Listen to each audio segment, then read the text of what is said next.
Murat! 3'e gitti, kim kaldı? Birlik mi oldu? Tamam.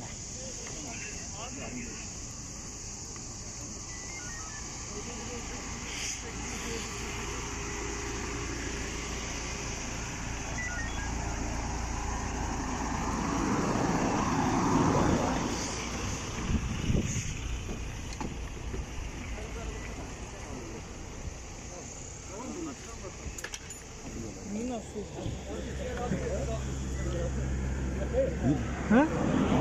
Ne oldu abi?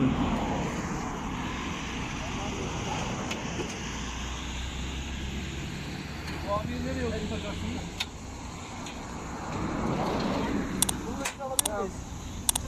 Gel.